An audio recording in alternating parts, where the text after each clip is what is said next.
You ever wonder what makes a great gamer? Great gaming is not only about cheering on our teammates, but also being there to pick us up when we're down. Guardian down! Have you ever played Destiny with a fellow Guardian and thought to yourself, I wonder what their life is like?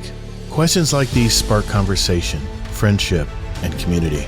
We're a Destiny 2 podcast that focuses on three things: community, news around the gaming industry and Destiny 2, and thought-provoking topics in the game.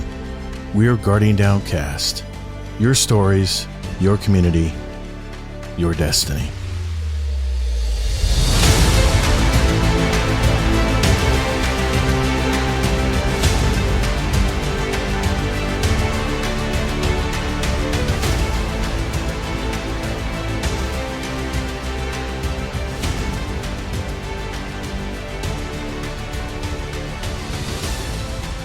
What's up, Guardian? Welcome to episode 284 of Guardian Downcast, a Destiny podcast. I'm your host, ToddtheGatr, and I'm a Day One Guardian who loves gaming, and especially the Destiny franchise. We're the podcast that's all about your stories, your community, and your destiny. Thank you, Mr. Hayoka. This week, RNG and Kingsley have the week off for the holidays, but I have a tradition of talking with the two guests I have on the show tonight. He usually recites a Christmas story with that deep North Carolina voice, and the other guest is usually involved in writing that Christmas story or poem.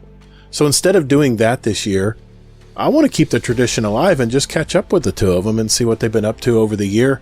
So please welcome my buds, Warcry and Jellis. How you guys doing? Not too bad. Living the pipe dream right now, honestly. Good to hear, man. Good to hear. Well, in this episode, we'll start by catching up with these two guys, see what they've been up to over 2024. Next, I have a few questions that I've been wanting to ask them.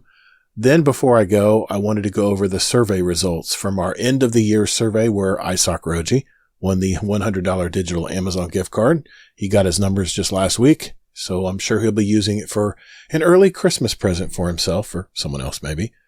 I just wanted to remind you that if you have any feedback for us or anything we're talking about today, let's hear it. It's discord.gg/Guardian Downcast. If you'd like an invite to our community, and you can post that feedback in our Guardian Downcast feedback channel. So if everyone's ready, last show of 2024, let's roll.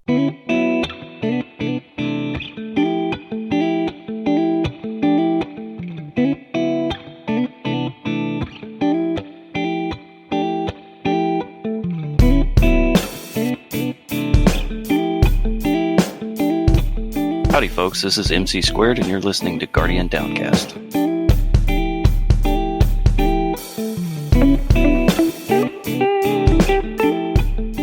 You know, it seems like every year I get excited for the holidays, but when it gets here, I get so much on my mind, it's overwhelming. I'm worried I'll forget to get my wife and kids gifts, or I'll have to make sure all my clients are in good shape before the holiday break. This year, my wife and I are headed out of town, so I have to pack on Christmas Day. Even tonight, I can't quite get comfortable and relax. I'm always on alert that something will come up that I need to deal with, like right away. But once I sit down and quiet the noise, just feel grateful that everyone is present in my family. You know, everyone's healthy and safe. I do finally get to enjoy the holidays. So I figured tonight, usually Jellis and Warcry do some kind of Christmas spirit kind of night before Christmas or something. But I wanted to just catch up with you guys. I think that would be more impactful here. And I would like to have this maybe be a continued tradition where you guys are on the show the last episode of the year or the one before Christmas. It happens to be the last episode of the year on episode 284 tonight. But I wanted to just catch up. Jellis, it's been... My gosh, I was looking at your episodes here. First time you were on our show was episode 48, Arrivals of Bungie Reveals. You were on episode 110, New Season, Who Dis? I don't know where I come up with these titles. Episode 143, Nostalgia for the Win. We were in one of our special bonus Patreon episodes. And then recently, you were on with your buddy Frostbite on Topics of the Week. So it's been a long time, man, since you've been on the show. So catch us up, man. What have you been doing since we haven't seen you last? Give us the give us the sped up version, I guess, and tell us what you've been doing in your life, man. Sped up version is life. It may sound cliche to others, but most of you, I assume, will get it. Work has been starting to take off for me. Making a career for myself, starting to make a name for myself out in the field. More people that I come across, they've heard the name before they've seen the face. And it's been positive. Right now, Go ahead. I want to make sure I remember. You were doing an internship as an electrician, correct? Yes, that is correct. So you're still keeping with that. Yep. I love it. Headstrong on it. The opportunities that I've gotten to do are insane. Right now, I am currently working at in Cedar Point, the amusement park in Sandusky, Ohio. Wow. Known as the roller coaster, capital of the world. Capital of the world. There you go. And it's a totally different beast than building a house, building a factory. I mean, I get to come home and every day everybody's like, "Oh, what did you do?" And I'm like, "Well, I was working on a roller coaster." Wow. So that's kind of like a neat little experience that I've been having. It's so surreal. Every day I'm just walking through the park and it's normal. The first week was weird. After the park closed, I go in, I start working on things, and it's like, man, I should not be here. Nobody is in the park except me and like a select other few people. And then after that, it's a normal day basis. And if anybody doesn't know the location of this amusement park, it's on a peninsula. The sunrises are just outstanding. Especially when it's that like deep red and then it transitions to like an orange halfway up towards the clouds. I got numerous pictures where I'm looking out into the open ocean. I have ones where I have a roller coaster hill in like the middle. They look like you drew the image that you're looking at. And it's just shock and awe of what I get to experience every day. And I need to not take it for granted because it allows me to take a step back and enjoy what I have right now. I love it. So, no, you said you were, people know your name before they see you. Are you notorious, famous, or people just know you're that good? People are starting to recognize my dedication and my hustle. Wow. So when I get put on a new crew, if they have heard my name, I'm always in the doubts, and I'm like, what bad things have you heard? And they're almost always saying, no, I've heard that you show up every day, and you will do whatever you are asked to do with no complaining. And right now, I don't want to talk down on people, but you don't see it common anymore. People want to get paid for not doing the work. Yep. Me, I am going to earn what I'm doing. In the union, people are like, oh, let's drag our heels and force the job into overtime. Me, I look at the other side and I say, no, I want to hustle, get the job done, because then the employer's going to say, oh, this guy wants to get our job done and make us money. I'm going to keep him employed. He's not going to just lazy out whatever I tell him to do. He's going to hustle, whether it's sweeping the floor or landing some high expensive equipment. I'm doing the same effort no matter what. And that's what people are looking for. And that's what is being proceeding when I go on to new crews. They're like, oh, this kid wants to work. Hey, Warcry, we're going to call him Wonderboy the rest of the night. Sound good? Oh, yeah. Yeah, I like that name. Yeah, so the Wonderboy, or Wonder Kid, something like that. Wonder Kid. Yeah. You always have a very youthful face, and our patrons will see this show, so they'll actually be able to see you.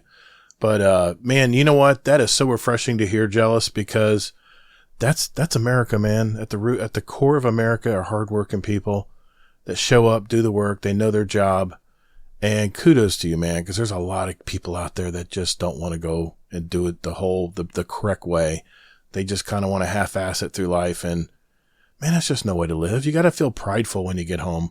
I mean, Warcry and I all both work in the trades, and it's nice to come home knowing you did a good job for the day, you know? Good on you, man. Absolutely. My father is in the same field, so growing up, I knew what that kind of life provided for a family. So I kind of knew ahead of time what I was getting into, which was a little bit of a bonus. But he gets excited every time I come home and I brag or even complain about what I was doing that day. Because to him, he's like, you're really showing passionate and interest and pride, especially the pride part. Because I take photos of my work because I feel good about it. And I show him, I say, hey, look what I did today. And that just makes him so happy. The fact that I'm enjoying my life, I'm enjoying what I do for a living. And that's kind of the ultimate goal, you know, in the long run. If you find a job you love, you'll never work a day in your life. That's and exactly if you can find true. entertainment out of waking up in the morning, going to work, you're going to be pretty well off. And Because then the paycheck is just a bonus. Just an extra bit. I know. Right. My wife says all the time. I won't say this and I got to say the same thing. If they paid me less, I'd probably still do the work, but I'll be glad to take that paycheck because I love what I do. I've done this for 30 years, Jellis. I still have fun working throughout the day. I feel like I'm improving people's landscapes. I'm keeping insect, pests and stuff out of their house. And as though as that sounds like a lowly job, not to me.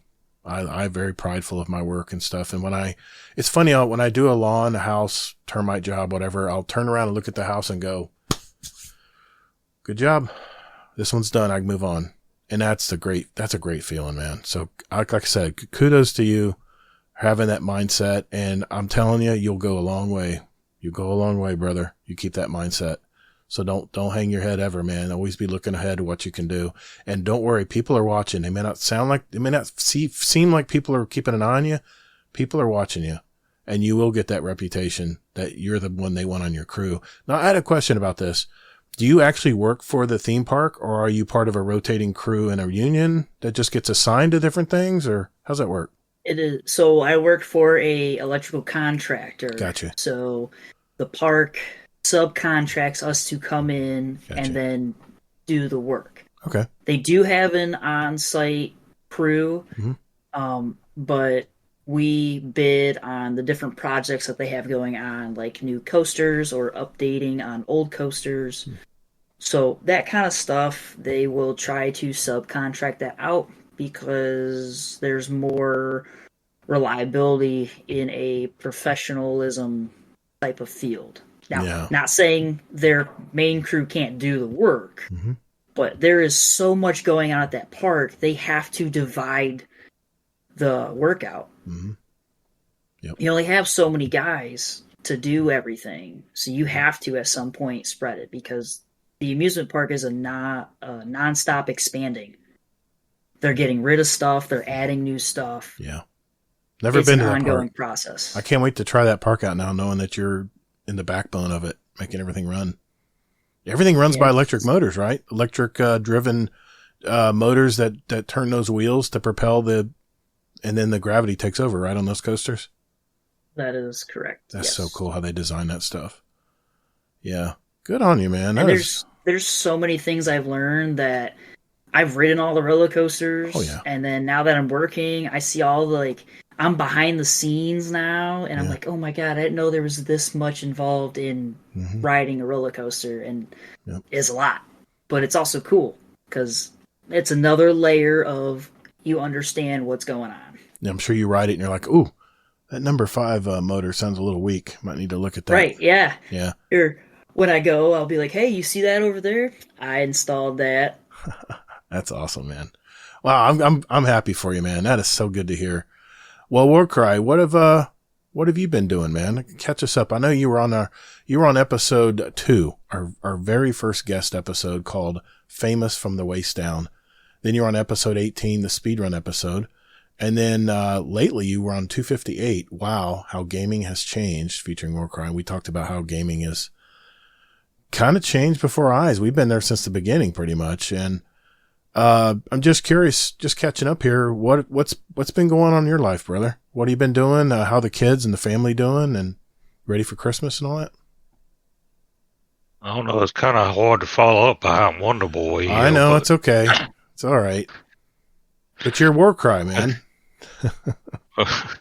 Yeah, things have been going all right. I guess we're ready for Christmas. As ready as we're going to be. Yeah. So, yeah, how's the work? I know your daughter's been in softball and stuff. And did she finally find a college she was going to? You got accepted to 5 different colleges. 3 of them were her, well, 2 were her top pick and 1 we put in now. Okay. And she's already got scholarships to all 3 of them. Awesome. So is it a big chunk of her tuition is probably going to be covered then, right? Some of it is. I mean, and they're good schools, but they're not highly priced. I mean, it's not like going to a big time, like NC State or Florida State or something like that, where it's, yeah. So, but you know, my best education I ever got was at Valencia Community College here in Orlando. I had an accounting teacher that was so good. I forego my business degree and I went to Florida to the Fisher School of Accounting. I wanted to be an accountant. That's how good, I'm telling you, the college name. I mean, yeah, if it's Harvard, yes, you probably got very high quality instructors there that have lots of experience. But I'm telling you, there are some gold. There are some diamonds in the rough in a lot of these colleges that no one's heard of, or, you know, are more regional colleges. But I'm telling you, she'll get a better education there. I got a better education at UCF when I came home to finish my degree than I did at Florida. Florida was just a party school. So good on her, man. I can believe that. And she was very happy about one of the colleges because one of them has like a 64% accepted rate. And for first timers, it's even lower than that. Wow. And she got in. Awesome. And she wants to be a physical therapist, so she already knows what she wants to do. That's fantastic. And man, is that ever an up and coming, as us Gen Xers keep aging. In fact, I got to get, my hips have had issues from just years of working. I got to get a physical therapist referral from my doc. So she's in good company. There's a lot of need for that. That's for sure. Yeah. That's nice. What I told her. I said, because I ain't getting no younger and I'm going to need physical therapy. And the next thing come out of her mouth is, it won't be for free. Yeah. You need some free lessons, some free sessions. I get you. Oh, nice. She said, no, it won't be for free. She's going to charge me. Oh, really? Really? Yeah. Then you know what you can do is just back charge her all those years of school tuition. And tuition, it just starts at tuition, dude. Then you got to pay for her meals. Then you got to pay for her lodging. I mean, it never ends, dude. I got a raise when my kids finally got out of school. Both of them. So. Oh, yeah. So how's work? How's life in North Carolina? And my wife's good. She's locked up in the bedroom right now because I told her she couldn't come out. Okay. I saw her walk by. Yeah. And work's going pretty good. I mean, good. Well, pretty busy, but yeah. All right. I took vacation, so I ain't got to worry about it for a week. And tell everyone what you do again, just so if they haven't watched previous shows. I am a shipping supervisor for a food manufacturing company. Nice. It's privately owned. Gotcha. Very cool. Well, let's get to some questions then. I made some questions for tonight that I wanted to ask you guys. And you know, I realize I know Warcry plays Crucible all the time. But Jellis, how much Destiny have you been able to get in? I know you've been busy working, so it's probably not much, is it? Last time that I played Destiny, let me pull up Steam while I'm discussing it, was when we finally, and I could be wrong because I played, when we took down the Witness and like you loaded in, there was 12 Guardians, y'all were doing the Dragon Ball Z Kamehameha. The Final Shape campaign. That was the last time I played. According to Steam, last played was August 25th. Okay. So you've done what a lot of people have done. They played the campaign. They got their fun out of Final Shape, and they said, "Okay, I'll wait till the next big thing comes." The episodes, I'll be honest, haven't been the greatest. They've got lots of I've been bugs. seeing that on Twitter. Like, not many people liking what's going on, and they're dragging out. And I was getting that idea when they pushed back the final release, and then when it came out, it was half done, and they're like, "Oh, in a month we're gonna release the next redacted episode." I'm like, "What do you mean the next episode? This is supposed to be it. I know. Why are you trying to drag it out now?" Like, it kind of put a bitter taste in my mouth. I'm like, now you're just trying to squeeze something that doesn't need to be squeezed. I feel like a lot of people were going to be satisfied with a final closed book ending with an option to make another story. Right. Now they're just dragging out a story, in my opinion. This is supposedly like a like a prologue. I think they're tying up loose ends, and we have one more episode, which is the Heresy. I think it's coming in January, February, and that's when we'll tie the knot, and that will be the last we hear of the Light and Dark saga. Which I'm kind of like, okay, good. I'm ready to see what's coming next. Are you both going to play the Frontiers coming up? I have an idea of playing it yet. Okay. Now, this was the one earlier in the year when they had all the alpha testers come in, and then it just got completely like dogged on. Everyone that played it was like, "This is." Oh, you're talking about you're talking about the next IP from Bungie, which is Marathon, the extraction shooter. Marathon. Okay. Yeah. And I actually was reading a news story about that today, that they think Bungie, I guess, has publicly announced that they're going to have playtest for public like testing, like betas or whatever, in 2025. And I don't know who was reporting this, but they said that they were speculating that Marathon was going to come out in the fall or latter part of 2025 or the early part of 2026. And I think it'll be latter part of 2025. I've always said that it's going to come out during the Game Awards. That's when they'll announce it, in the next Game Awards. So we'll have to see, I guess. Now, Warcry, what if Frontiers doesn't have Crucible? You still going to play it? I don't know about that. Yeah, because all right, no, hold on. Jellis, you hearing? You listening? You gotten through Final Shape yet, Warcry? No. I ain't even unlocked all my prismatic yet. Dude, you got to use that in Crucible. Come on, with Warlock. What's prismatic? I'm just using OG Nova Bomb with Blink. Nothing wrong with that, because that's what I used for the longest time. But when you unlock it playing the story, I have not changed it back. I love Prismatic, and I honestly think they're going to keep expanding on the Prismatic going into Frontiers. What they're doing with it is they're going to have 2 major DLCs, but they're not going to be quite as big as like Final Shape. They're going to be smaller DLCs, and they're going to have the battle passes and seasons in between. The first one is codenamed Apollo, and the second one is codenamed Behemoth, which will be coming in the fall of 2025. So, I don't know. I'm excited. I saw they did some live streams, developer updates. And if you go to Bungie.net, they have a developer update, which gives you a lot of concept art and a lot of blogs they're putting in there, updating stuff. They're going to have something called a portal, where they have all these different activities that are supposed to be more quick bite, like you grab it, get in, get it done.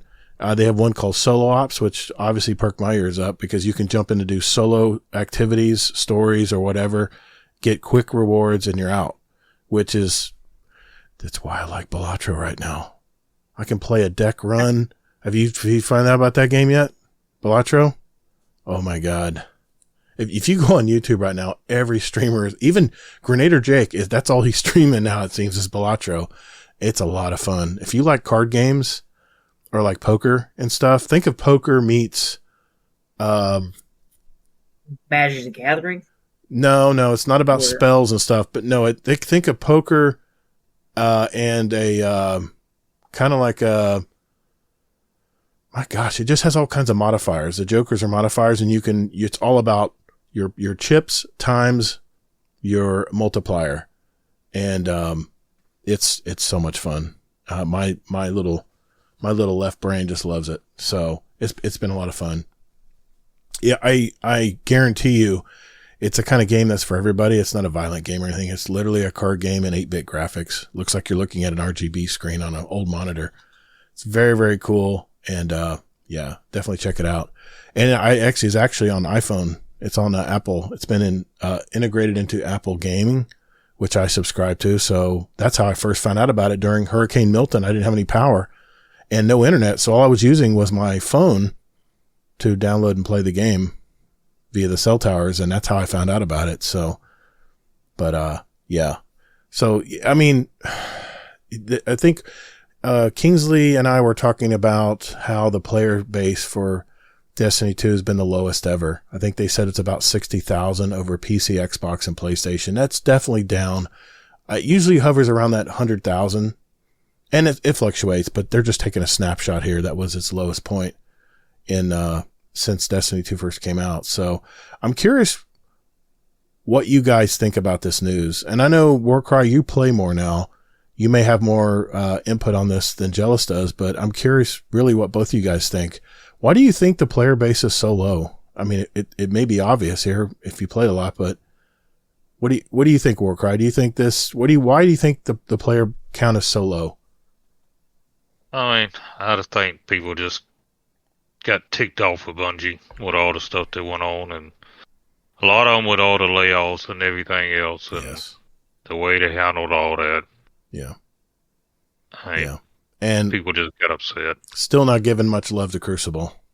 Yeah. I mean, before we leave tonight, I wanted to list kind of our highs and lows of this year before we go.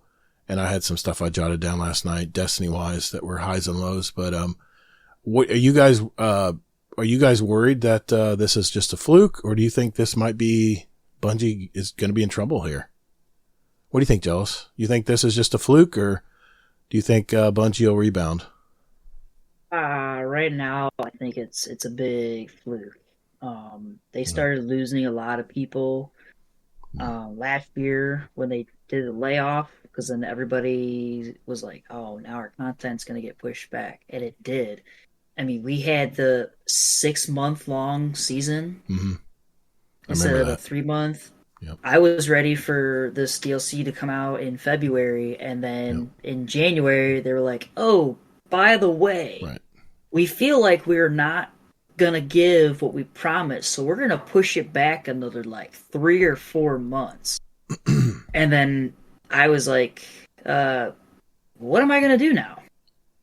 Not saying I was relying on Destiny, but you had a timeline, and then you broke the timeline. Now it's kind of dried up, in my opinion.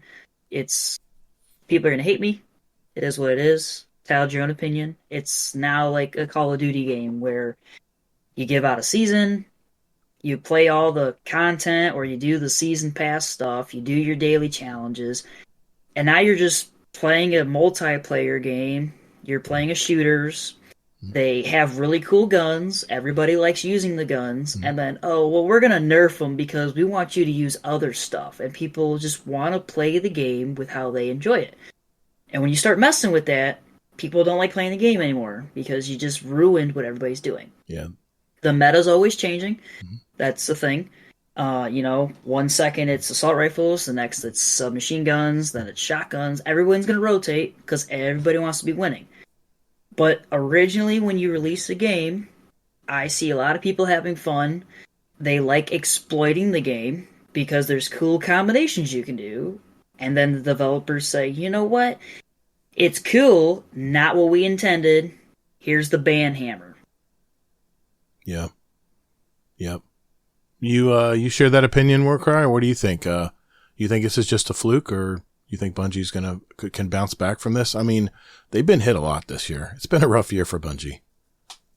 I'm hoping they can bounce back because, I mean, it's the only game I play. Yeah. Only game I have time to play. Yeah.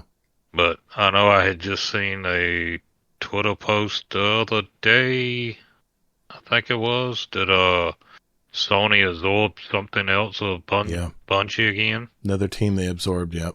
Yeah. I hope it's not what I think it's going to be. I hope it isn't what I was fearing was Bungie was going to slowly eat up the talent, which I know that's part of the reason why they spent so much money on Bungie, because they're a very talented group. And, with the layoffs, the end of the last year in November, and then again, another huge layoff in the spring of this year. Add to that, the quality control teams have been eliminated. So now we're dealing with all kinds of bugs and stuff. Hey, big surprise, right? But let me tell you, if you have a dawning event and half of the stuff doesn't even register and doesn't count because there's a bug about it, what do you expect people to do? They're not going to play it anymore. I mean, that's the reason we play Dawning, is to grind out the new weapons and get the mementos. And they have these new emblems that you're supposed to get when you give cookies to the NPCs, but I've yet to see one. I've yet to see anyone with one. Last week's show, I think Zombie Pop said he saw one person with it, and he must be just grinding the hell out of it. But let me ask you this, Warcry. Are you noticing matches are taking longer to find in Crucible, or is it about the same?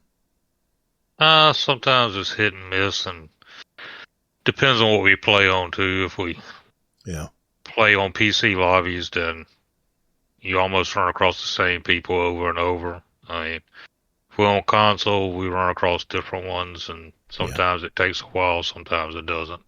Okay, so it's pretty much the status quo. Because there'll be games that take me 5 minutes. Sometimes I'm like, geez, what's taking so long, But it is partially skill-based match made. So, if you're a little better skilled, you're going to be isolated a little bit more. And I know True Vanguard talks about how he waits like 10 or 15 minutes to find a match. And that's just that's crazy. I think I'd just turn the game off if it took that long. But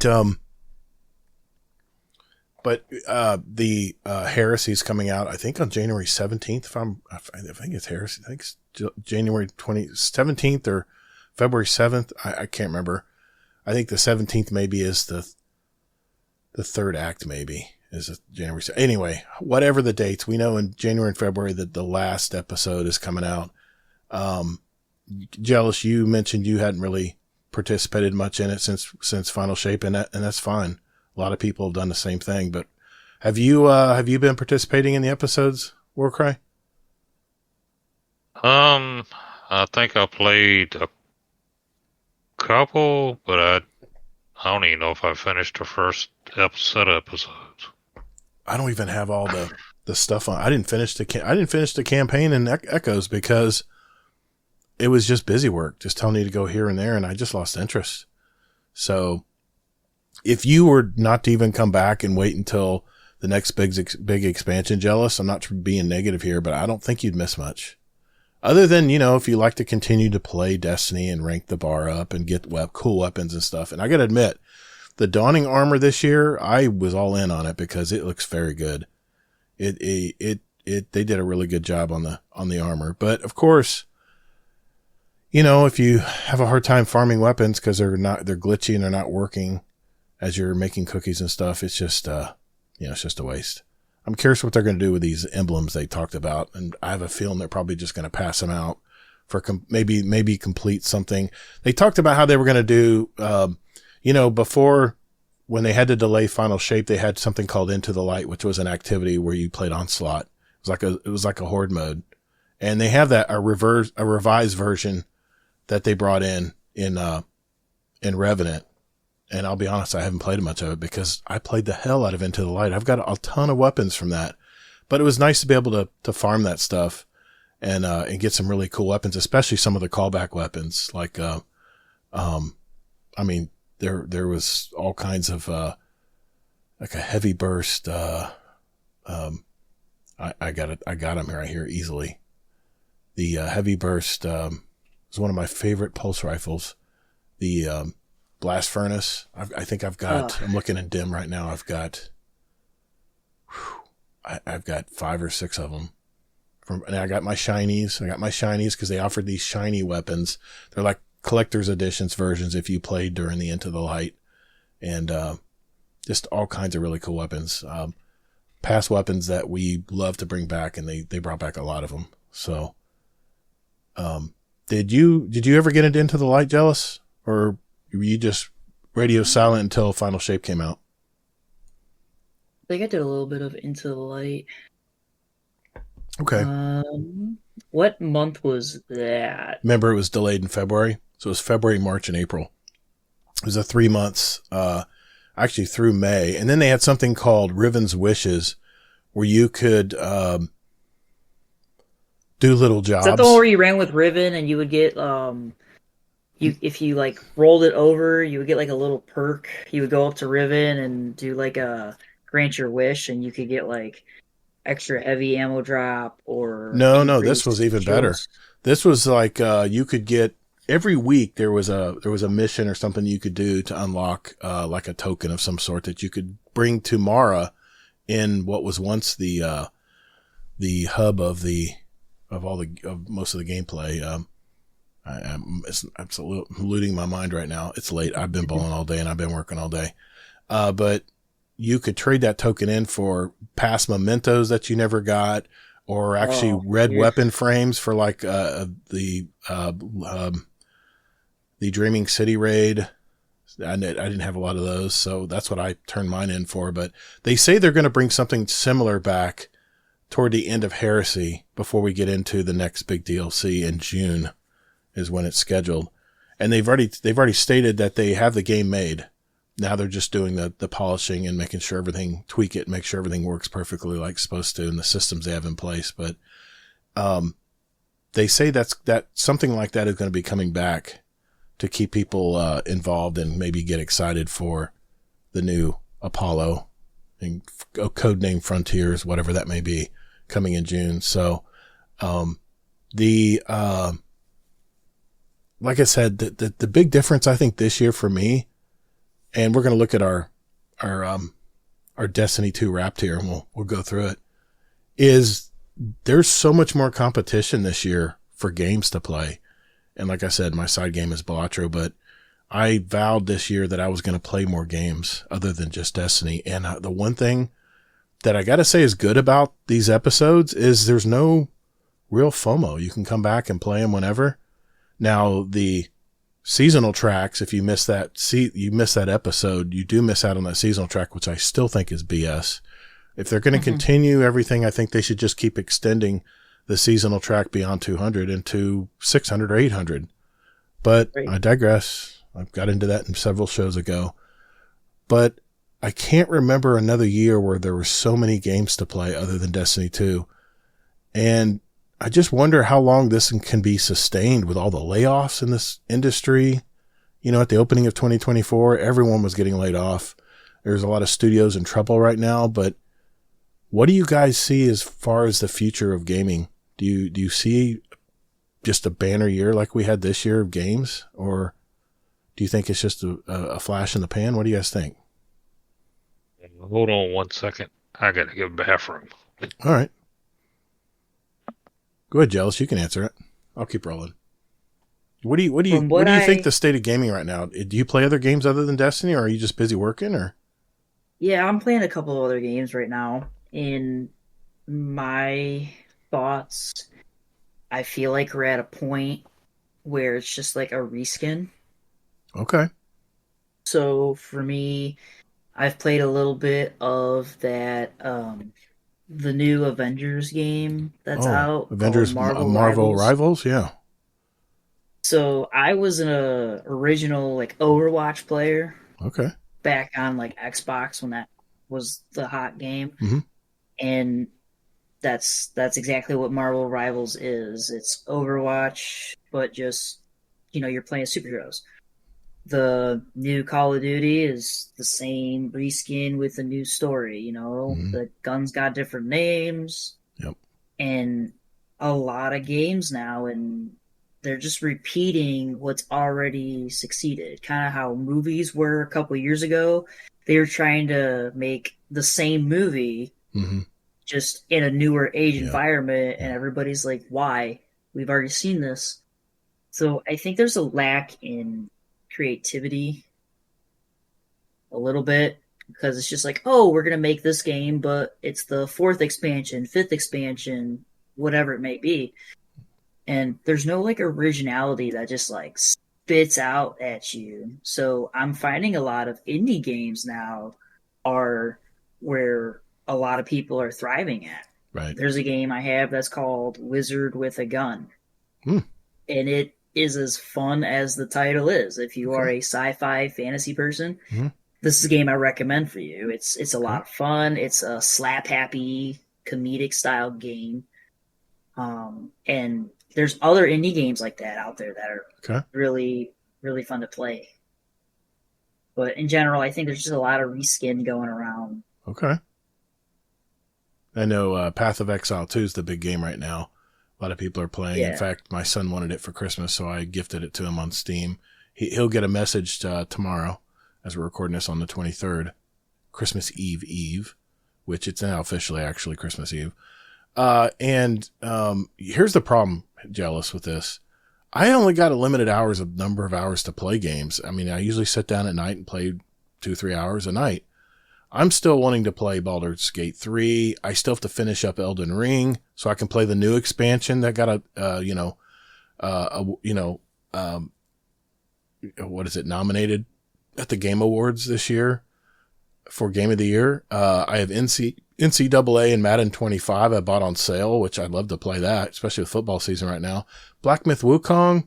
Still need to play more Black Ops 6 Zombies. I started Returnal, Final Fantasy VII Remake, God of War Ragnarok. I have Unicorn Overload, Metaphor, ReFantazio, and Stellar Blade demos that I got from PS5 that I still want to try.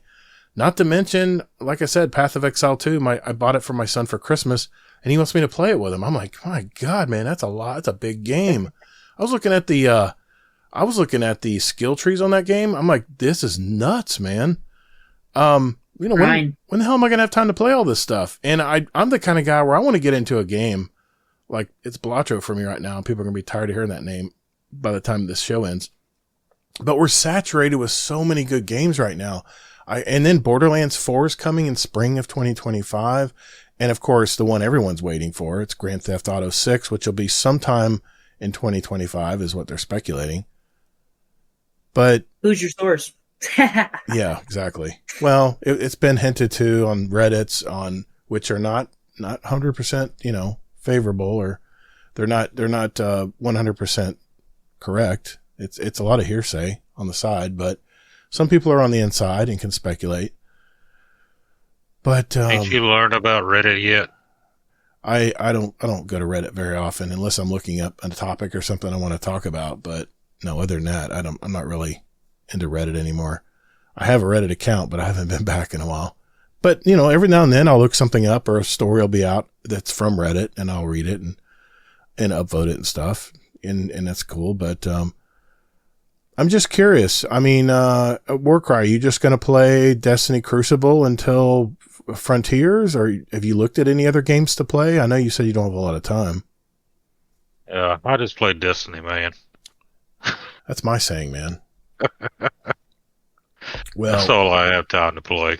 I can understand Jellis being really busy because he's starting his career, and he's all in on it, and he's really applying himself and getting enough rest and stuff. You don't have to work tomorrow, do you? Early morning, Jellis? Yes, I do. Okay, then grind never stops. Christmas Day I do have off, and a New Year's Day. You're working Christmas Eve. What time do you have to go in on Christmas Eve? Tomorrow I'm going to be at the park at about 6 a.m. My God, man. Okay. Well, we're not going to keep you here too much longer then. Nah, it's fine. Since we're around the holidays, we've been busting butt. Our boss is a little relaxed. Today he treated us, and we actually had full-on steaks for lunch. Oh, hell yeah. I got back to the job trailer, and he went, "What kind of steak you want?" And I said, "Excuse me?" And he's like, "New York strip or ribeye?" And I said, "I'll take a ribeye." And he's like, "Medium rare?" And I'm like, "No other way." And he just slapped it on my plate, and I was eating steak. That's Sweet. Awesome. I mean, well, he should. You guys are doing a good job, You need to reward your employees, that's for sure. Well, I wanted to go out tonight on, we had a few Discord questions too I wanted to ask. That would be the very last thing we do tonight, but I know I wanted to keep it short tonight because, I realized we didn't have a lot of time and we started so late. By the way, how did your bowling game go tonight, Jellis? We both got back from our bowling league, our Monday night bowling league. How did your night go? Well, I'm thinking Here's about it. the plot twist. Okay. It was not bowling league tonight. You didn't have any bowling league? They gave you the week off? It was darts, through darts tonight. Oh. And so this is my dart jersey that I'm wearing. So anybody that's watching the film, look what I have as my name on the back of my jersey. Look at this here. guy. Look at this pro. Even our bowling shirts, the pros wear bowling shirts like that. Did you win any money tonight? So no, it's just regular league. We don't league. get money on league, but tournaments is a whole different story. This guy right here won a contest, won a tournament, and I was just happened to be streaming for Sweaty Spooks and the one of the Veterans. He was doing the Stacked year. Up. It was a Stacked Up charity. I was doing a charity, my version of a charity stream for Blueberry Lounge guys over there, and this guy donates like $500 or $600 to the charity. Just totally unselfish. I totally blew your mind because I made you a bet. I put in your chat. You guys announced this was the final game. Yeah. And I said, all right, Gator. I said, I'll do $10. That's right. Per kill that you get. Yeah. And this man sat right up and he said, I am focusing. And he carried the team and everybody was like, what did you drink, to Warcry slip you some moonshine? And he's like, no, I got motivation for a better cause. And at the end, you were like, nah, you don't have to do that. And I said, no, deal's a deal. Yeah, it was like $500 or $600. It was nuts. And I had to tell Warcry bye, and I went and run and gun. I was just going in and killing everything I could because every kill counted. And Warcry stood in the back, reading a book. And hey, that's your moves, not mine. With the sand falling out of your pockets. Is that what it is? Okay. It's funny. Him and I play so alike that if you have two good runners on your team, we can very well complement an aggressive team by just hanging back and laning and that's what we're good at, is aiming the gun. We're not really good about doing 360 no scope snipes. Those days are over for us. But yeah, that was such a fun time, man. I can't wait to do that again. If Sweaty Spooks ever needs me to do that again, I'll definitely jump in there. And who knows, maybe next year one of the things I'll try to do is do a charity stream. Why not? We have an audience. So, but it has been a strange year, man. So I wanted to go out tonight by maybe highlighting things that you can look back on 2024 that were good highlights of in your gaming or your life or whatever, or maybe some things that weren't so great. So I didn't know if you guys had any. I wrote a few down here. I'll start and maybe you guys can give you some ideas. My highlights, Destiny wise, Into the Light. I thought it was a fun event. The rewards were worth the grind. I got a good roll on a ton of weapons in the onslaught, plus the focusing activity that was involved with it. Final Shape, I still believe it was the best expansion and campaign that Bungie has ever made. And I still have lots of things I still need to do in the Pale Heart. I still got to unlock some stuff from other characters. I actually enjoyed the competitive Crucible. And I would play it with Warcry every Monday night. And I haven't been crazy about the latest shotgun they offered. For me, it's all about the gun, right? But I got many rolls of the Belisarius D, which was the aggressive burst pulse rifle they offered the season before. And you can ask Warcry. We played every Monday night without fail. And I think we got gold 1. We almost got to platinum. And speaking of Crucible, I like that Bungie made 3 new maps before the Final Shape was released, and a couple legacy maps were brought back. Some of the Mars maps, but I think to help save the PvP side and the Crucible side of Destiny 2, they need to bring back all the Destiny 2 maps from year 1, and maybe even a few of the Destiny 1 maps. But the low points for 2024 Destiny-wise, the episodes, to me, the episodic content has been kind of a letdown for me. If you've listened to the show over the past year, I was touting that Bungie knew what they were doing and that the episodes were a perfect way to keep players invested in the game post Final Shape. I was pretty confident that Bungie had a good plan in place to carry out the legacy, and I feel they missed that opportunity, keeping more of the player base intact. But, they laid off 40% of their employees or got reassigned or laid off. And maybe they just couldn't execute on it. Maybe they had to make an adjustment, with less developer teams and stuff. We'll probably never know for sure. But so far, for me, episodes 1 and 2 have been kind of a low point in Destiny for me this year. The second low point, bugs.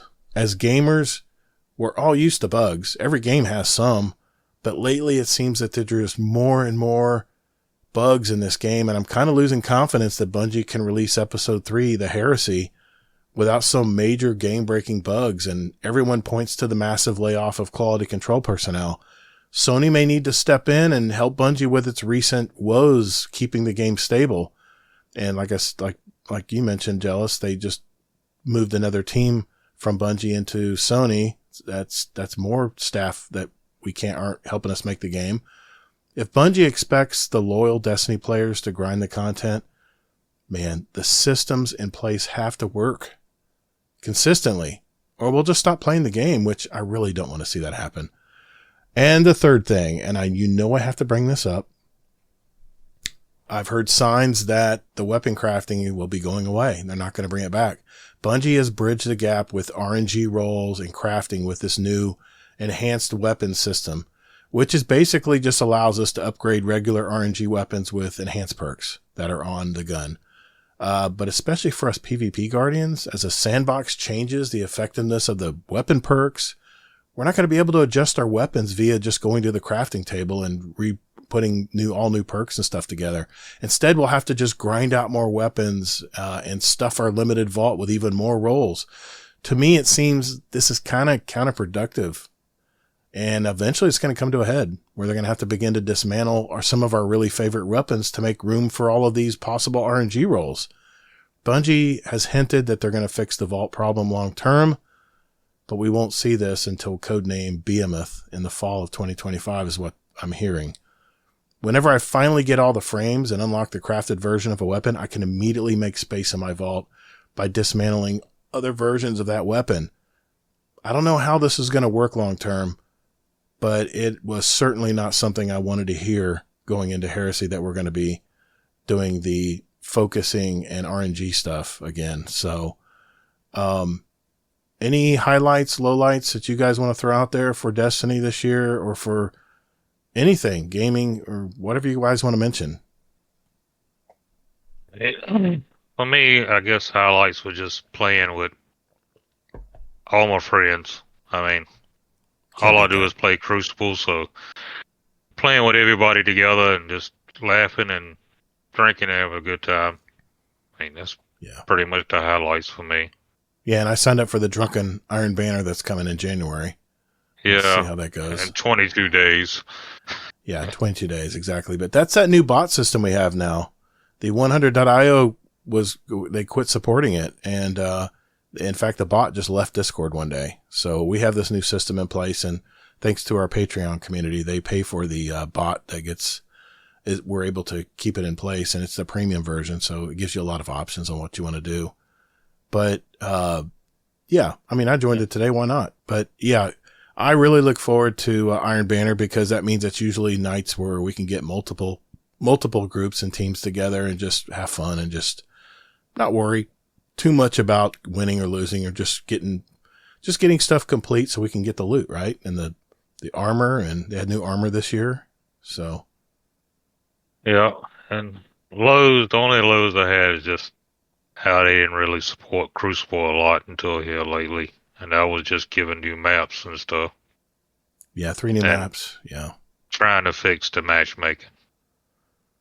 Man, that's a mess. And the problem with that, Warcry, is there's less player base, so it's even more difficult to find a perfect version of that new matchmaking system, the team-based matchmaking system that they have.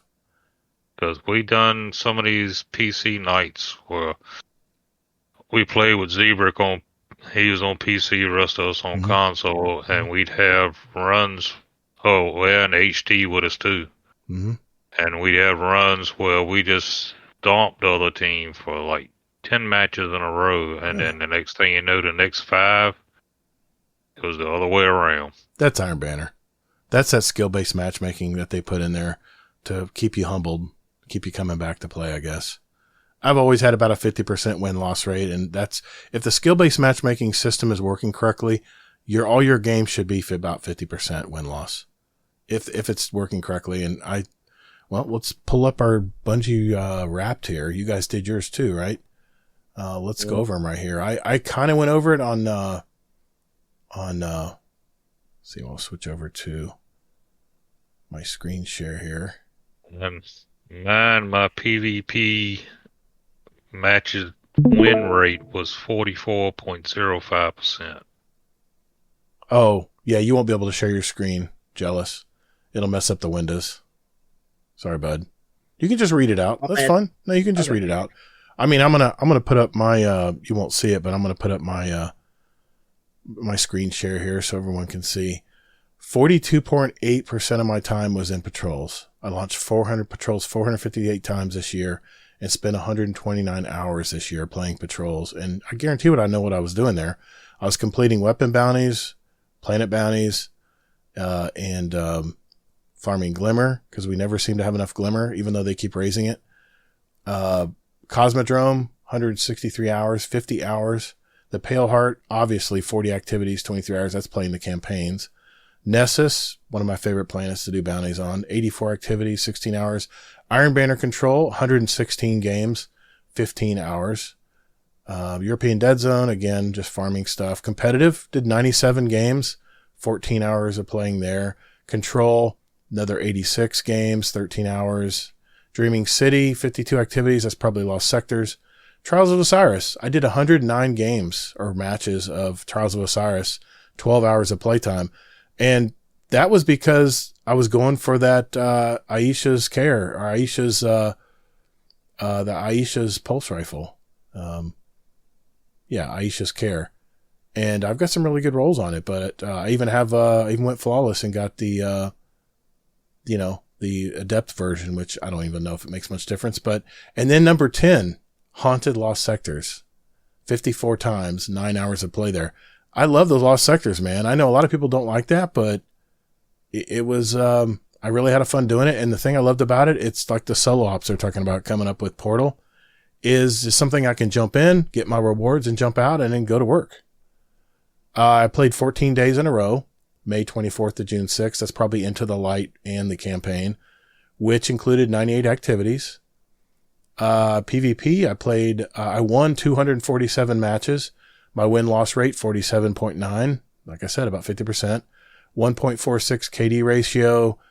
515 matches played. Total of 70 hours played. 4,645 kills. 3,173 deaths. And 2,052 assists. I played 80% Warlock, 10% Titan, and 9% Hunter. And, of course, June was the most active with 44 hours. I did complete the Vespers Host and the Salvation's Edge. I played 12 matches of Gambit. Can you imagine why I did that? Because they brought back the bygones. And I wanted the bygones. For me, it's all about the weapon, right? I had a 38.37 kill-death ratio with a 38% win rate. 31 games played. I won 12 matches. 3 hours of gameplay. So I like how they made it easy to focus the Gambit Ingrams. And I did play on a double XP week, so that's probably why I got so much completed. Episode Revenant. I've only played 48 hours of it, 277 activities. So 303 hours total. 1,284 activities, 101,855 kills, 4,100 deaths. And it says I played about 1.3 times as much PvE as I did PvP, which I guess that makes sense because if you include all the farming and stuff. So, Warcry, let's go to you, man. What's your Destiny wrap for 2024? I I really love Control Quick Play, 55.1% of my time. Makes sense. 193 hours. Okay. Activities, number 1 was Control. Number 2, Iron Banner with 51 hours. Competitive with 15 hours. Supremacy 12. Seeing a pattern here. Iron Banner Fortress. I did play Gambit. And my least played 110. Number 10 was Transmigration Legendary. Yeah. 2 activities, 2 hours. Yeah, that's you were starting to play the campaign. You ought to play it. It's a really good campaign, man. You ought to finish it. Longest streak was 3 days in a row in January at the beginning of this year. Okay. PvP. Won 952 matches this year. Dang. 44.05 win rate. About 50%. Matches played 2,161. Whoa. What's that KD ratio? I didn't hear it. 0.96. Almost a 1. That's good. Okay. Time played 316 hours. Wow. Versus my 70. Wow. Class Warlock 95.7% of the time I played. Kingsley was 98%. Yeah. Wow. Most active month was January of beginning of this year, 36 hours played. Okay. Gambit, 30 matches, won this year, 57.69 win rate. Wow. 16.28 KD. Nice. 52 games played, 6 hours. What was your least favorite season? Episode Revenant. 61 hours played, 415 activities. See, you played more than I did. That's how turned off I was by Revenant. When the potions didn't work, yeah. Yeah. And then the whole thing of, I guess this year is 351 hours played, 2,316 activities, 27,914 kills, 21,309 deaths. Nice. And 36.0 times play Control Quick Play. Okay. You're the PvP guy. You're now the new PvP guy. It's no longer me. You've won that. You've obliterated me on that PvP part of it. Nice job, man. Jellis, I know you played Final Shape, but what does it show for you, Rap, for 2024? I know it's not going to be as much, but you just played Final Shape. I'll save the finale at the end, obviously. But so according to this, it says I played a lot of stories. Yep. 47.3% of my time. That was RNGGator. I spent about 17 hours playing stories. Very nice. Activities that kept me pulling back. Number 1 was Pale Heart. I have 22 activities in 10 hours. Okay. Nice. And then Dual Destiny, 6 activities for 3 hours. Nice. Competitive, 20 activities for 2 hours. Okay, so you played some comp. 0 hour expert mode. I have 2 hours logged on that. Nice. Iconoclasm Legendary was 1 hour, 1 activity. Okay. 0 hour standard was 1 hour. I was grinding for the new pulse rifle at that time. Iconoclasm is that's a great story. Trials of Osiris, I have 9 activities for 1 hour. Well done. My longest streak was 7 days. That was at the end of July. Okay. I did 32 activities. PvP, I spent 3 hours. You beat Kingsley. In PvP. Well, you tied Kingsley. You beat RNG. I played 29 matches. Nice. I went 315 kills, 282 deaths, Very nice. 112 assists. I played like no Destiny this year. Wow. But your class choices say a lot about you. My favorite class was Warlock at 100%. Wow. Look at that. 36 hours, 115 activities. See, Warcry? True Warlock right there. And I'm surprised you don't use your prismatic because it's such a fun class to use. I was messing with you earlier. I, of course, was using prismatic. I would freeze people with the ice grenade and then hit them with the flame melee. Nice. I love it. Roast them. I love it. July 7th has the most. The month was 25 hours. So out of 37, 25 of them was in July. Very nice. You can assume why. You just cranked out the story. Good. Efficient. Least favorite season. You were talking about this earlier. The season of the Wish. I have 2 hours. Yeah. Logged for that one. I got you. Over the whole thing, I have 37 hours played, 115 activities, 13,000 kills, 3 times as much PvE than PvP, which is a first because all the other years playing with you guys, you played a lot. Played a lot of Crucible, your banner and stuff. But so my high for Destiny. My cousin and I have been playing this game since D1 beta, where we would just do that one mission over and over. Mm-hmm. We got to feel some inclusion because we played the final campaign together. We played every campaign together, especially on Legendary mode when they started doing that. So it was a nice little closure. We got to finish what we started. So that was my high point. It was wrapping it up. What did you think of the ending of the campaign? Don't without spoiling it, because idiot here hasn't finished it yet. Right. If you've played the story, for me, it felt good. If you didn't pay attention to the story and you just went through it on autopilot mode, you would probably be like, whatever. Yeah. Don't really matter to me, I felt a good conclusion. Yeah. I mentioned this in the episode that came out after Final Shape.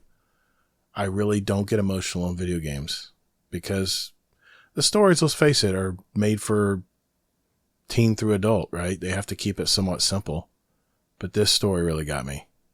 How it all ended, I was a little teary-eyed. I don't ever get teary-eyed over a video game. It's animated stuff, but it was a very good ending. And one day, Warcry will finish it, and he'll see what we're talking about. Just play a story campaign a day or something, Warcry, and then you'll be all warmed up. Then you can go play in Control, right? Get your eyes adjusted. Maybe when they shut down Crucible. Okay, that's never gonna happen. Well, who knows these days? Hey guys, I was just great catching up with you guys tonight.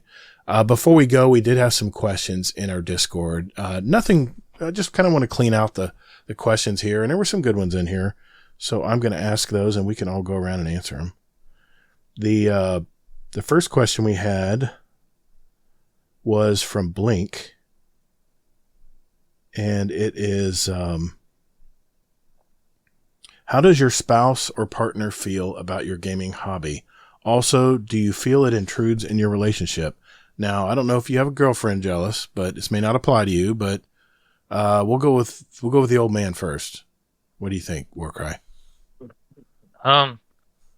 She don't mind it. I mean, because I only play 2 nights a week. Okay. And usually she's got to work the next day anyway, so she's not staying up that late to start with. And I say the weekends for family, so. So you've got clear boundaries on your hobby versus time with your family. See, I had a hard time doing that when I first got my first years of having kids. It was my way of escaping. And unfortunately, I was stressed to the gilt trying to pay bills, and my wife was not working at the time. And good on you, man. I know you probably, your kids are grown up like ours now, like mine. But it's good that you set boundaries there and only play certain times of the week. It's good on you, man. I had a problem with that, about giving a lot of time up. And I missed so many things. I could have been around my kids a lot more. So I do regret that these days. Jellis, you got a girlfriend?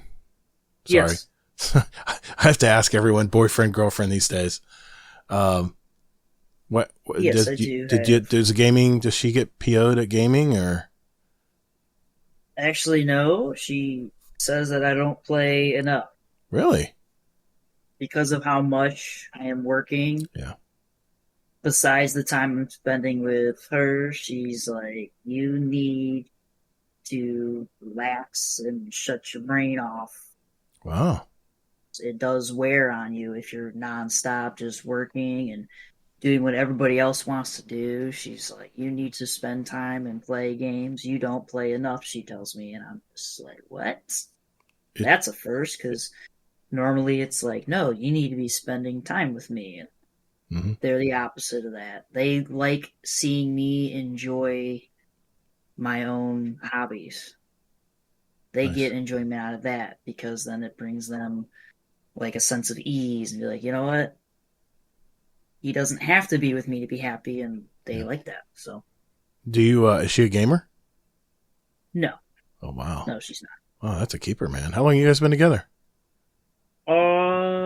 It's a recent one. I'd say about 3 months. Okay, good for you, man. You might want to think on keeping that one.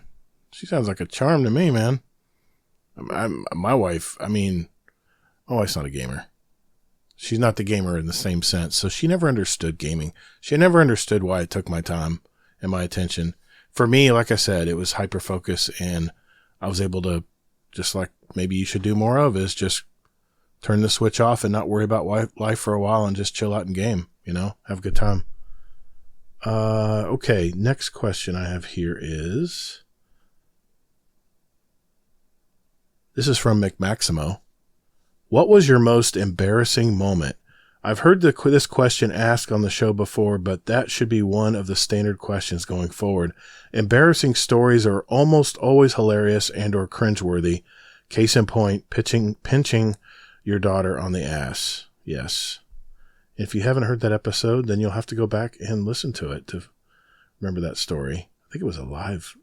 Oh, okay. I'll repeat the story because that was on another podcast. I got to be fair here. It was when I was on the Blueberry Lounge podcast, or actually, no, I was with Elmer Fudd on Elmer Fudd's just some gamers podcast. We were playing a game show with then the new host RNGGator and Kingsleymac, and that was one of the questions is I had to come up with an embarrassing story. Long story short, I'll keep it brief. My daughter, my wife, and I went to lunch with my parents. They live about 40 minutes away. And, we went to see a movie, and then we got some food and came home, and they wanted to show us something in their house, some new project my dad's been working on. And now he's moving out. He's already in another house now, but doesn't apply to this story. But we're walking up to the door to get in. And I like to pinch my wife's butt and just bug her, She doesn't like, she likes it, but she pretends she doesn't like it. So I had my phone. I was probably looking at Discord to see what everybody's up to. And I just saw her butt and I pinched it. But then I looked down at the feet attached to that butt and I said, when did my wife get this weird turquoise, toenail polish? And then I look up and my daughter's looking back at me going, what are you doing? I actually pinched my daughter on the ass thinking it was my wife. So there's my embarrassing story. I'll repeat it one more time. What about you guys? Embarrassing moment or story? Come on now. I gave you guys lots of time to think about it. Actually, I don't get embarrassed, so of course you I really don't have none. Of course you don't. Because I don't care what nobody thinks. Well, that's good. That's good. How about you, Jellis? You got an embarrassing story? I'm sure you got one. Come on. I created an embarrassing story. That counts. If you want to go down memory lane. Oh, why not? Go ahead. So we were doing a Destiny 2 live event. This was, I want to say, Christmas of 22. Mm-hmm. And this was when the Traveler was shedding its skin. It was a live event. We went to the old city, right? We're all hanging out, looking to see what the Traveler was going to do. Right. And There was a long wait queue. We were in a massive Discord channel. Mm-hmm. Good times. And Gator here was excited because he was the first one to like get in. And we were all waiting and waiting. And he started asking, how do I take a screenshot? Because this is a really cool image. And I just was like, oh, you just hit Alt F4. That'll take a screenshot. And nobody said anything. And Gator hits Alt F4. It goes silent. And he goes, wait a minute. My game just froze. Wait, I just crashed. And the entire lobby just hysterically laughed because everybody knew that I had tricked Gator. If anybody doesn't know computers, if you hit Alt F4, it closes the program that you are in. So Gator was the only one that got into the game, and I got him to close the game, and then he had to wait in queue for another 30 minutes. He made it, so everything was fine. Oh, goofing off in the tower. It was a good enjoyment, because then everybody was busting him about, oh, where are you at, Gator? We're waiting on you. Uh-huh. You're the only one not here. That was a good memory. Yeah, even though it was embarrassing. And I apologize. I blame RNGGator for making me do that. And I forgot, it was so long ago, my memory starts to fade, that it was, of course, Jellis Gaming who told me to hit Alt F4. And I didn't know. I was new to computers and gaming computers and stuff. And Warcry, you got a new computer tonight. Do you know what Alt F4 does? Of course. I've been around computers forever. I know what it does. Whatever. Anyway, we'll go out on this question. This is from McMaximo as well. It's a Destiny question. It's a good time to go out on that one. What were you doing the last time you went full tilt playing Destiny? Mine was trying to solo the Sparrow section of the Grasp of Avarice. I feel your pain. You had to have a certain Sparrow where they couldn't shoot at you as accurately. And you could only get that from, you had to earn it during a certain raid, which if you weren't around for that raid, you didn't get it.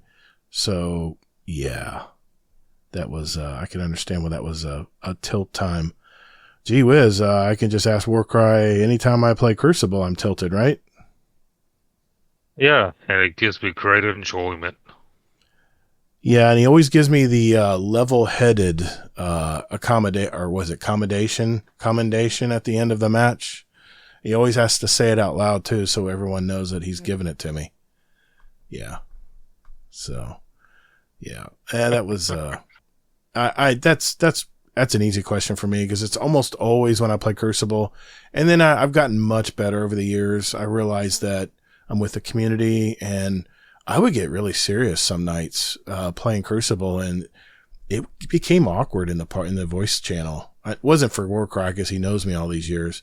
Me and Warcry have known each other for probably 15 years, but everyone else who didn't know us that well and my way I played, I would get really serious sometimes, and it would just ruin the mood. So I prompted and promised myself that I would not do that again. And sometimes I'll just lightly complain now, like, that game was a waste. That was a waste. They should have never matched us with those people. That was such a bad game. And Warcry's level-headed. So yeah. How about you, Warcry? Since you're in the topic here, when's the last time you really got tilted playing Destiny?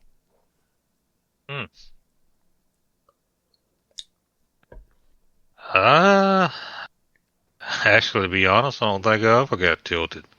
That sounds about right. Because, it's just a game. I know. I tell myself every time. Yeah, okay. And you get tilted enough for both of us, so I don't have to. I definitely make up for it. That's for sure. Yeah. Yeah. And it's funny. You had the Adult Gaming Alliance, and that ended up breaking up, and everyone kind of scattered and went their own ways back in early 2013, 2014, I think, when Destiny first came out. Something like that.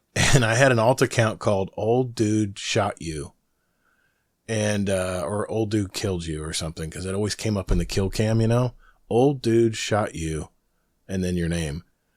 And I always did that as just a goof to have fun in Crucible. And this just shot this guy called Warcry 1969, and it was on the one map that I hate playing. Do you remember what his name is? The one with the ramps and the B flags out there like on a pier. Yeah, I know what you're talking about, but I can't remember the name. It's a Destiny 1 map. So anyway, has like the guns shooting at random, like off the edge of the thing. Yeah. Doesn't matter. It's not important. But that's the first time I actually found Warcry and invited him into Dad's Tales. And then from Dad's Tales, we know the rest. We started our podcast in our community. How about you, Jellis? When was the last time you were really tilted playing Destiny? It could be Destiny or Destiny 2. It's gonna be a trial story. Okay. Everybody's trying to go flawless, of course. Yep. And we had a group of, I don't know, like 5 or 6 guys that were trying to like run it.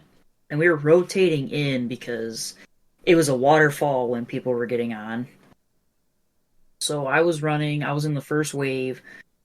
So the 3 of us went and we got to 6 wins. And then when we got to the 7th, then we finally lost. So there was no flawless. It's frustrating. So the other 2 guys dropped off, and then I got on. I stayed on and helped the other guys. Well, I got those 2 guys flawless. Then they rotated out. The new guys came in, the final group, and then I got them to go flawless. So I played for like 5 hours after you got a flawed card. And I was just like, really? I went 6 and lost 1. And then went 14 in a row without losing, and I'm just that was the time I got really tilted. I wasn't mad at them. It's unselfish play. I'm totally grateful. I'm glad I helped you guys because I think 2 of them that was their first ever going. So I was like, all right, cool. I got you the lighthouse, and then I was just sitting here twiddling my thumbs, and I'm like, yep. And one of the guys from the earlier group that we went 6th and then lost, they're like, oh, how'd it go? And I said, well, I just won the next 14, so I got 4 people flawless, but we couldn't do it. And you didn't get paid. You didn't do a trials carry. I hear you, brother. Yep. I can understand that totally. That's just unselfish play. You probably should have just reset your card and just kept playing. Were you playing solo, or you were just matching with these people in solo? No, so I actually knew these people, been playing them like IRL. Oh, nice. Some of them I went to school with, and the others were like, found in a community of some point, or they were old Xbox friends. Nice. And they were just like, hey, a lot of people wanted to play that weekend, and I was like, yeah, I'm free. So I just, like I said, I made like a waterfall start. I was like, hey, I'm going to be on at this time, and I'm playing until then. So just shoot me a message and see what happens. But yeah. That's crazy. You should have reset your card. That's the moral of the story. That way you never know. Well, you would win 6 games. It was one of those superstitions where after I went flawless with the first guys, I was like, you know what? I'm not going to set my card because I just did it for these guys. So let's run it over. And that's what happened. So I was like, well, superstition worked. Good for them, bad for me. I just thought of a time, probably the only time I've seen Warcry get upset playing Crucible. We were playing Trials as well. We were playing just the two of us. But I had played earlier in the week, and I already had some wins on my card. And I said, screw it. I'll join Warcry. It was probably a Monday night. And I think it was the map with the toilet bowl. I think that was the one because we were in the middle. I can still remember the moment. It came up on the end of that game. We had been playing several games, and we got like, what, four wins in a row, Warcry?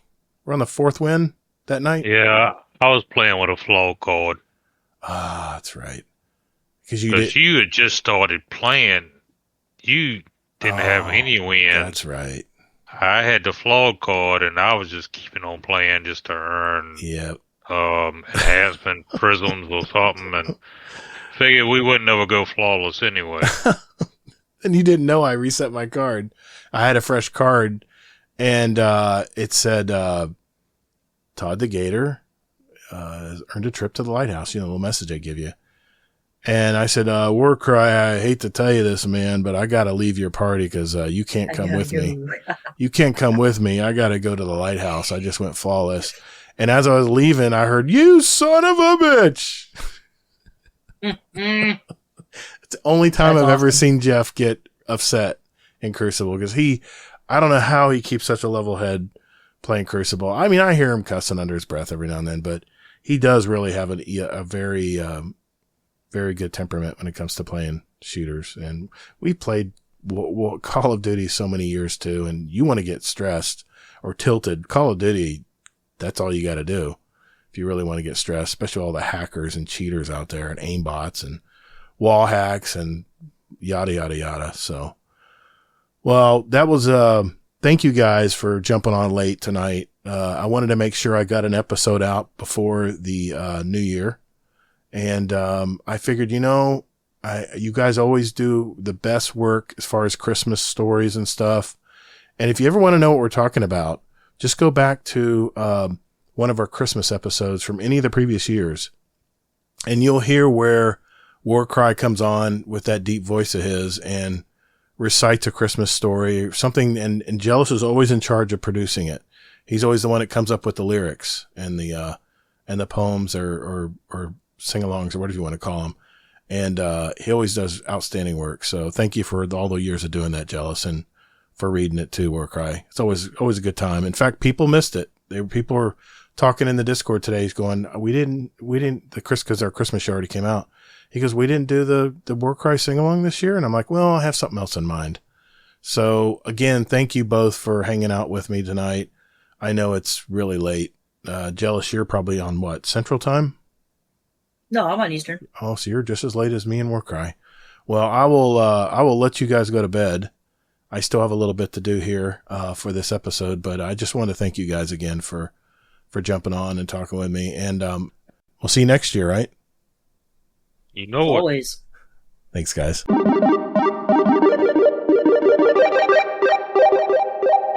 Yo, what up, what up, what up? Native Raider here, and you're listening to Guardian Downcast. Let's get it.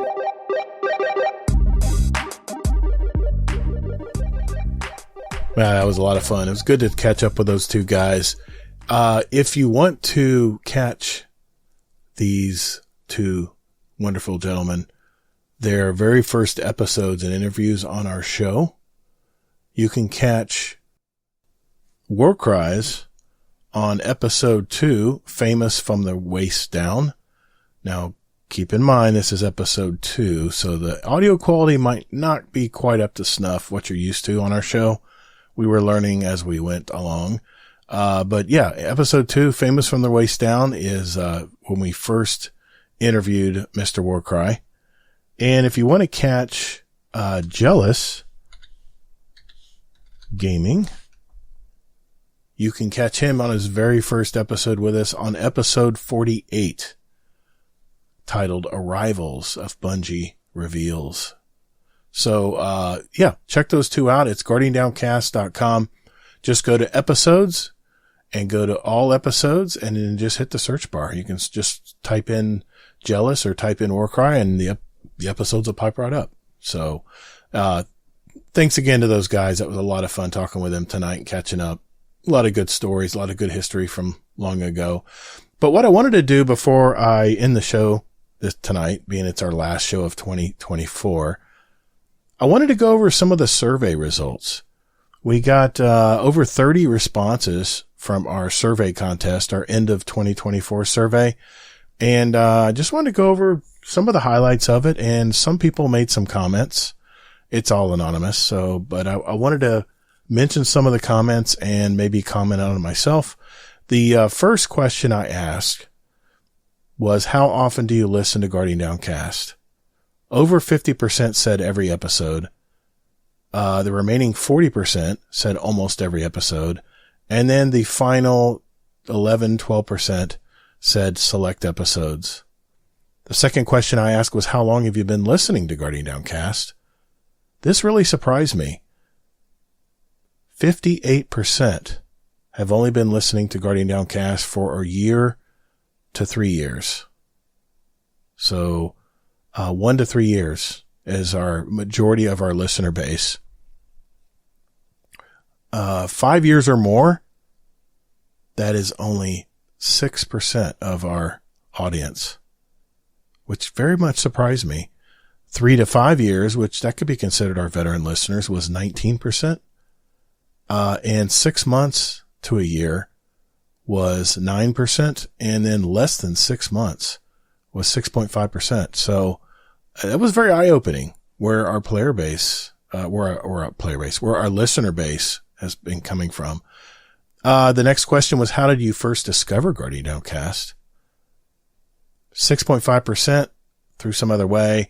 9.7% through a recommendation from a friend. So thank you, those who listen to the end of the podcast, where I recommend telling another friend about it if you like what you hear. So that is working. Through a recommendation from another person or guardian was 12%. Mention on another podcast was 19%. Yeah, thanks for Owl Sector Alliance there. Very surprising. Nearly 20% is from search, from people searching on the internet for Destiny 2 podcast. And then by browsing an app that they listened to was 32%. So just browsing around looking for podcasts, they found our podcast. That was very surprising as well. And the next question was, how soon do you typically listen to an episode of Guardian Downcast after it's released? About a third said the same day. Another third said within 48 hours. And then 19% within a week. 6% within the week after. And the 2% didn't know. Next question was, do you think each episode of Guardian Downcast should be longer, shorter, or the same length? 77% said they like the length of the show as it is. The 12%, 13% was shorter, and 9% said longer.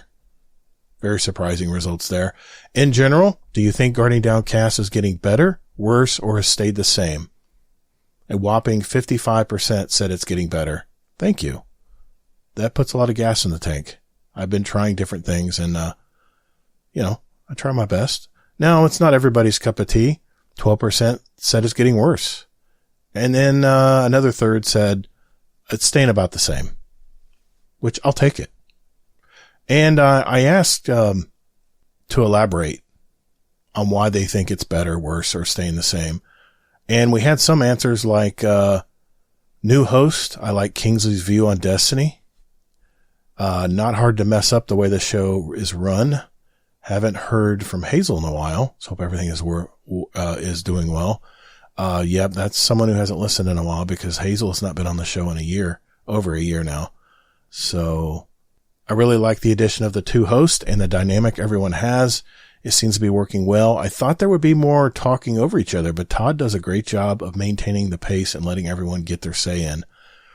I've been really working on this. My ADHD tends to have me blurt out and talk over people because I feel I have to get that thought out before I forget it, because anybody who's dealing with ADHD knows that your short-term memory tends to get wiped when you just see a ball or something that distracts you. So, thank you. I like that. I'll take that as a compliment. What was your favorite episode and guest interview on Guardian Downcast? Some said Uncle Scumdeath. Some said hard to say. The Owl Sector Alliance episodes was popular. Dan Finity. The British Roundtable. Waffle, Stormcrow, or TL Tim. Any roundtable with Technical, I agree. Technical really knows Destiny. He's definitely a great guest. We've had him on an individual show and also on our roundtable, and he's always outstanding. His comments are always well versed. Let's see, Heyoka was mentioned a couple times. Fluffy. I always love when Elmer Fudd is on. His stories are always hilarious. I agree. Elmer Fudd is just the most wonderful energy you can have on a podcast. Danger Powers, Fudd, and Blue and Green Eyed Music Lover. Oh yeah, I miss those guys. Those were the from the Lore Network we had on many, many years ago. That's a long-time listener there. I think the episode with Heyoka has always sat in my mind when I cast my mind back and remember those episodes. And I agree, Heyoka was one of my favorites as well. Not because the other guests weren't interesting. It's just Heyoka surprised the hell out of me. The fact that he's a child psychologist and used to be a ballet dancer for a New York company and he's been to America. He's lived in both America and the UK. I'll never forget that interview. It was a very great interview. Anything with Kingsley or Fudd. And I got another shout out to Dr. Heyoka. Yeah, he made an impact. Another question I asked was, is there anything else you would like to mention about Guardian Downcast? For example, things you enjoy, don't enjoy, where we can improve. Some really love the live shows. Some of them didn't like the live shows. Some people didn't like the ads. And let me expand on that because we have a Patreon community that supports our show. A lot of podcasts out there, especially from certain podcast hosts, I'm not going to mention names, I will get a terrible dynamic ad inserted like every 10 minutes. I'll get into the conversation and it'll immediately just get cut off. And you'll hear another ad, or sometimes the same ad over and over every 10 minutes throughout a 2-hour podcast. And I'm telling you right now, I can never do that because it just is, all it's going to do is cannibalize your audience. Because there's a lot of people, and me included, I cannot stand advertising on podcasts. But one thing I do enjoy, and the reason I put those ad breaks in our show, is our show is segmented. It has segments. So instead of having dialogue, and then bump right into more dialogue, I like to throw a little music in there, just kind of to refresh everybody that there's another topic coming up or another segment of our show that's coming up. And that's my excuse to put some music into the show. And of course, I'm subscribed to a copyright free music company. And that again is thanks to our Patreon community. I pay for that every year and it's not cheap, but I love the music this company puts out. Storyblocks is the name of the company. If you're ever thinking of getting copyright free music, their library is immense. No matter what kind of music you want to listen to, they've got some really great artists that make great stuff. So that's why I put the ads in the show, and they're not really ads technically. I mean, I'm not doing a live ad read for a mattress company or an energy drink and things. You know, a lot of the streamers do that kind of stuff. They're sponsored and stuff. I don't have to do that stuff. And I don't really like doing it because it's kind of slimy. And, you guys know I'm not going to be drinking these weird energy drinks and you know, I'm not buying a mattress from these companies that advertise all the time on this podcast. There's a really bad trend going on with podcasting right now where people don't care what their listeners think about ads. They just throw as many as they can into a show. And I'm telling you, it's not good for the industry. It's not good for podcasters out there, especially us independents. So that's why I decided to have a Patreon instead of doing cold reads on ads and integrating dynamic ads into our show that don't make any sense to our listeners or don't even pertain to our audience of our listeners and our listener base. So that's the reason why I put the things in. Usually it's more informational than anything. And I do put little sound bites from our past guests as just kind of hey, remember me? And that's the reason why I put those in. And I figure it just is more professional and it just tells you there's another segment coming up. Okay, I'll get off my bandwagon on that. Another comment was, as much as I like listening to Destiny news, I really enjoy all the other topics. Movies, shows, and other games. Most game podcasts I've listened to have laser focus on whatever the game is. It's nice hearing other stuff, other than just Destiny news. And yeah, I will continue to do that because, it is about our community and it's about our stories and Destiny. So, yeah, I like the catch up segments. And if you don't like it, I will tell you this. We are getting a new, podcast hosting company next year in 2025. The one I've been using now is very behind the times. There's a concept out there called podcasting 2.0. And if you're a podcaster, you know exactly what I'm talking about, but there's a lot of really cool features that come with the new podcasting 2.0 system out there. And the podcast host we're going with offers these. And in one of the comments tonight, they said they wish there were timestamps. I used to enter those timestamps in individually. The problem is I have to go into every part of the show and find out where the timestamp is, and I got to write it in. Well, because of podcasting 2.0, it automatically finds those areas and puts timestamps in our show notes. So look for that coming in 2025. Things are going to be a lot more easier to navigate. So if you don't like the catch up segment where we're talking about movies or what we've been doing this week, you can always fast forward to the timestamp that's in our show notes that will be coming soon, and just get right to the topic of the week or the Destiny, the TWAB, whatever it is you get out of our show. And, yeah, I mean, that's why we're here. It's to make it easy for you to get around and listen to what you want to. And thank you to those who listen all the way through. It really does mean a lot to me. I think the show is great as it is. It fills a role of being casual and not super nerdy or focusing on stats too much. It gives a very friendly vibe. Thank you. One thing they say we can improve on. Someone said debate the main topic of the week more thoroughly. Be the 10th man. Okay. I'll take that into consideration. And this is where someone had asked, is it possible, can you start doing timestamps somehow? I'd really like to jump around to spots I want to listen to and avoid others. Like I said, that will be coming soon. I do hear your concerns there. I'm impressed with the amount of work that is put into the community in general. Maybe some kind of loadout and build and help and discussions about it. I have considered, I used to do a gun or weapon of the week from Destiny, and I might bring that back because, it's not that hard to do.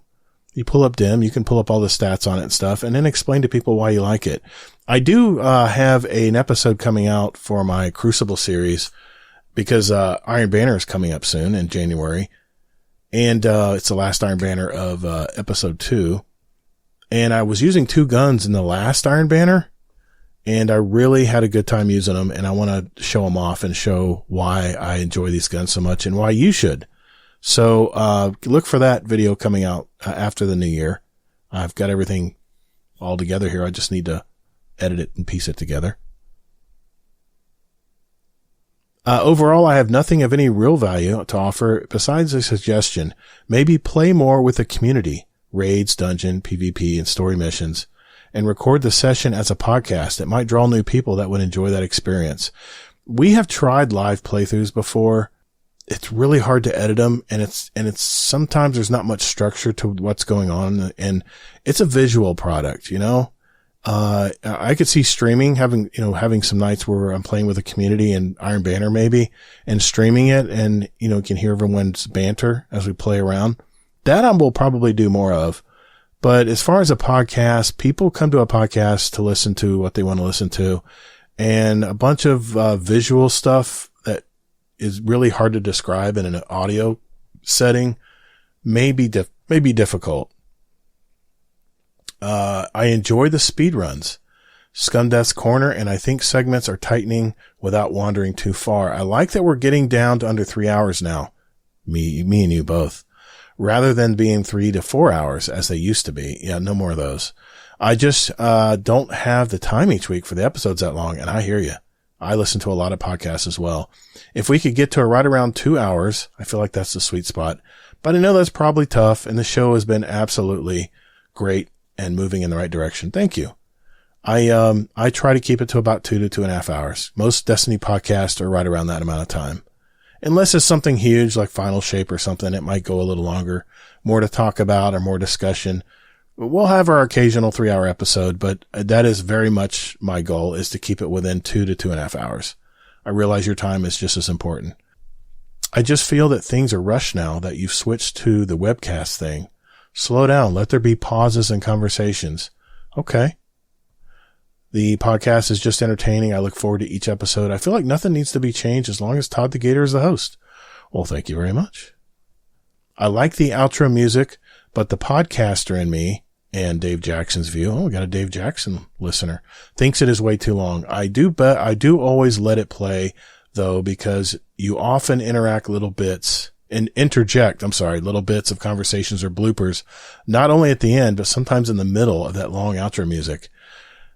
Yeah, that's probably not going to change because our hardcore listeners always know to listen to the very end of the music, because I will put bloopers and sound clips, in between the music.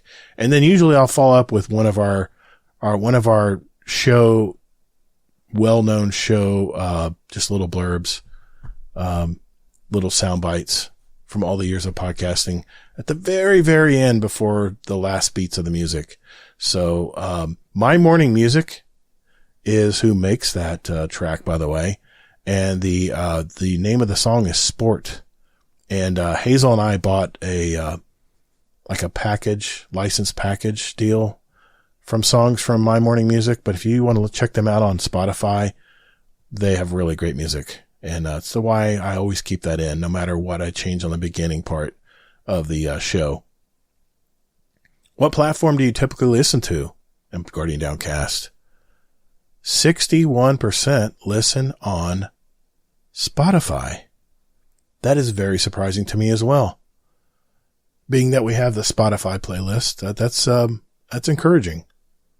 The other 25% is Apple Podcasts, which is one of the major players out there. The web browser, 3%, and another podcast app is another 9, almost 10%. Okay. Which of the following places do you ever listen to Guardian Downcast? This surprised me. 23% listen at home. Another 28% listen at work. A 28% also listen in a car or truck.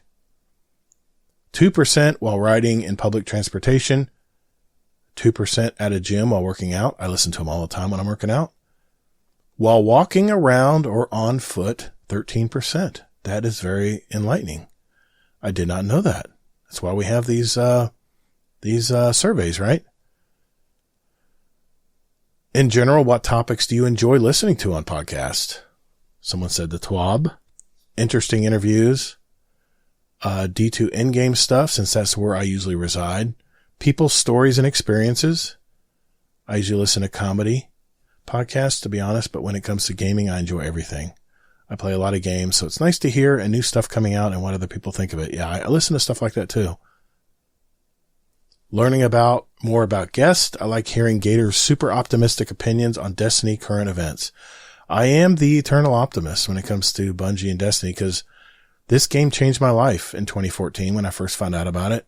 Actually, technically in 2013 at E3. This game, I've never played a game this long before. And I love what Bungie's doing here, and hopefully they'll continue to make continue to make it fresh in the future and create new stories and experiences. I like build crafting topics and weapon recommendations. Something along the lines of builds someone might want to try in PvP or PvE. Also god roll weapons for PvP or PvE. We all deep down love the mid-max, our characters. Okay. I will definitely talk to Kingsley, because I'm sure he can give some great PvE god rolls. I can definitely give you some PvP stuff to try out. Good input. I have another question. How many other podcasts do you listen to? It varies from 5 to like 50. So it's all over the place. What elements have you heard on other podcasts that you would like to hear more of on Guardian Downcast? Someone said better flow of conversation. Talk about weapon of the week. Take one weapon that's popular. We've heard that before. Yep. Some of them do fireside shows that are basically just Q&A from the audience. That could be interesting, and can go sideways depending on the audience. We will do a QA show. Destiny right now is not in the best place. And, to be honest, we aren't getting as much input from our Discord, or I have yet to get an email with a question, and our speak pipes have dried up completely, other than Uncle Scumdeath or Better Call Laz calling in.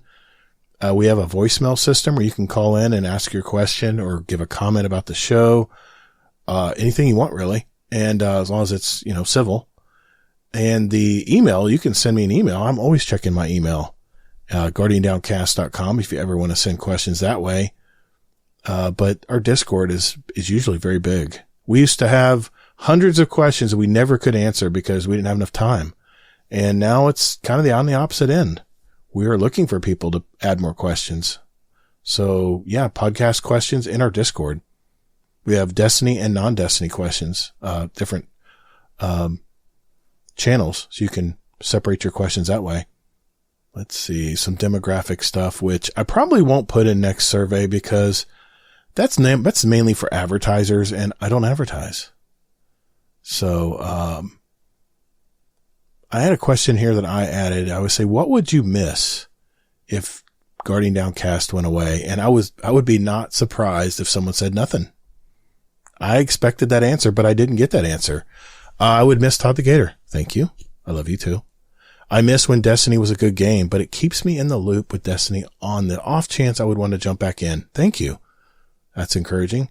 The jabs at Gator's age. I think I know who wrote that.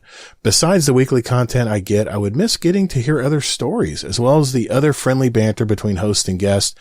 Also the honest reactions to current games and media, especially in Destiny.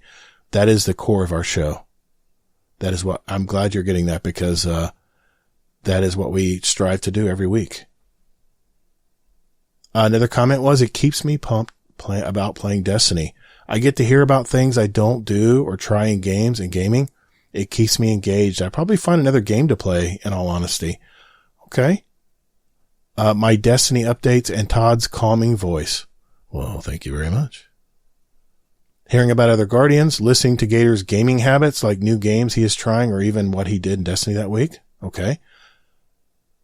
Everything they would miss. Aw, I love you too. Weekly updates, hearing people's stories. Guardian Downcast is a companion. I would feel like I lost a friend. Aw, I'd feel the same way. Gator, he seems like a really decent person. Not too many real gamers left. Most are just in it for financial gain. Well, let's see. If I was in it for financial gain, I probably would have given up a long time ago, because podcasting doesn't really pay much. I get funds from our Patreon community every month, and that pays for all the extra stuff like this podcast survey you participated in. It's part of our website host called Podpage, by the way. If you have a podcast and you want to instantly put your RSS feed in and have it completely make you a site, or give you at least the bones of a site, Podpage. Google it. It's a great service. It's a full service. It does all the maintenance for you, updates automatically. It's really a good website service. And I think it's a pretty clean website.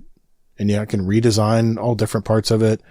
And I'm not a website guy, so it's really nice that it does all that stuff for me. And we're busy, right? So making content takes a lot of time. Another comment, what happened if Guardian Downcast went away? It's my Monday morning driver. Nice to see how Todd and company are finding new content or news. I like hearing hot takes and controversial opinions. Well, don't worry, I'll have plenty of hot takes to come. Learning about members' lives. I really like hearing someone else talk about their life on the podcast. Opens up the willingness to pursue new relationships. Thank you. Those are all very nice responses. I thought people would say, no, I wouldn't miss a thing. I just keep moving on. Maybe they're just being nice, right? I said, what was your favorite drink and dessert? Going off Kingsley's question there. Someone said green tea with lemon and ginseng, key lime pie. Yeah, I think that's me. I think I put that answer there. That's for interviews, ain't it? Someone said coconut cream, Dr. Pepper, and almost anything with chocolate. Alcoholic, old fashioned with Woodford Reserve, non-alcoholic liquid death sparkling water. I'll try that. Dessert, key lime pie. Ooh, got some key lime pie. Cheer wine, apple cobbler. Yep, I like cheer wine too. Strawberry milk and cookies. I haven't had that in a while. Mountain Dew, Code Red, regular Dr. Pepper, and dessert would be buttermilk custard pie. Interesting. Bourbon and cheesecake. That does go together well. Brownies and iced coffee. That's actually pretty good. Chocolate and coffee go well together. Guinness and apple crumble. I haven't tried that. I might have to try that. A good IPA. Current favorite is White Pine IPA from Castle Danger in Minnesota. And the caramel apple cheesecake my wife makes. Excellent. Best soft drink for me is Citrus Oasis. Gotta be cold. Dessert, I'm gonna go with hot cookie dough and ice cream with golden syrup over the top. Man, that just sounds good. Very good. Well, hey, everyone who participated in the survey, I just want to again thank you guys and gals. There were some of you who don't even play Destiny anymore that are now yet still listen to the show. And I thank you for that. That's very humbling that, even though Destiny may not be your main game right now, that you still like to hear what's going on with our lives. And that is awesome. So thank you for that. You know, I just wanted to thank you for listening all these years to a podcast that kind of started on a whim. One of my favorite podcasts was Dad's Tales. It's actually one of my first podcasts I listened to. And they were calling it quits in June of 2019. And the community suggested that Hazel and I take up the reins and keep it going.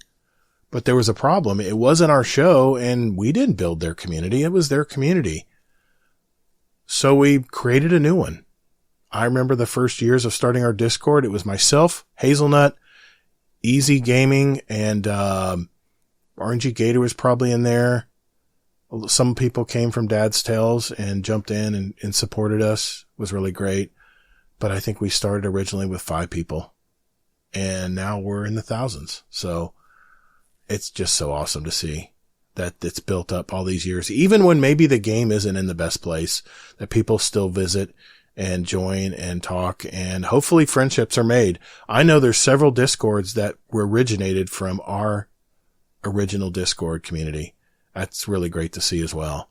So, but you know, over the years, we learned to get better and better with our quality and our sound and putting shows together. And, you know, we've persevered through the good and not so great times of playing Destiny 2.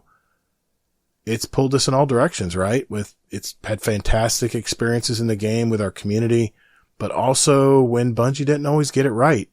And we may be experiencing one of those times today with the episodes that are out. But one thing that I never did all these years is lose faith in Bungie. I still believe they'll persevere, just as our little podcast has over the last 5 years plus. So again, thank you for listening and watching. I'll see you in 2025, where we'll continue to inform, discuss all the new topics, and hopefully keep you entertained, whether you're trying to get through a day at work or just hanging out playing Destiny 2. So remember, we're Guardian Downcast, your stories, your community, your destiny. And be good to your fellow Guardians in the Destinyverse. The weight of the world was on your shoulders, and still you triumphed. Marvelous. Thank you all so very much for listening. Merry Christmas, Happy Holidays, Happy New Year, and later, Guardian.